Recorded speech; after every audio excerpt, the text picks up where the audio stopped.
Akhirnya keinginan Presiden Turki Recep Tayyip Erdogan untuk mengonversi Hagia Sophia menjadi masjid dikabulkan pengadilan. Dikutip dari CNN, pengadilan membatalkan dekret Presiden 1934 yang merubah bangunan itu menjadi museum.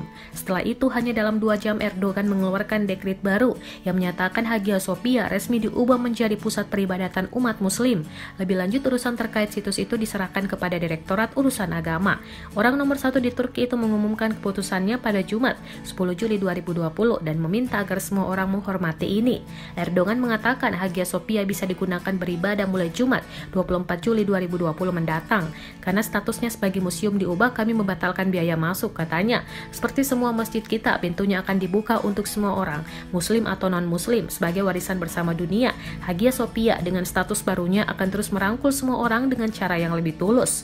Kami akan memperlakukan setiap pendapat yang disuarakan di panggung internasional dengan hormat, tetapi cara Hagia Sophia akan digunakan berada di bawah hak-hak kedaulatan Turki. Kami menganggap setiap langkah yang melampaui menyuarakan pendapat merupakan pelanggaran kedaulatan kami, kata Erdogan. Keputusan mengonversi Hagia Sophia menjadi masjid kembali disambut sukacita pendukung Islamik Turki, dikutip dari Bloomberg. Seruan azan bergaung dari menara-menara situs yang pernah menjadi katedral itu setelah Erdogan mengumumkan dekret baru.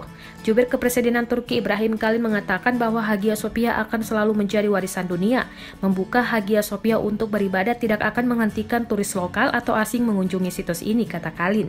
Jadi kerugian dari warisan dunia tidak dipertanyakan, tambahnya. Kalin mengatakan Turki akan melestarikan ikon Kristen di dalam gedung.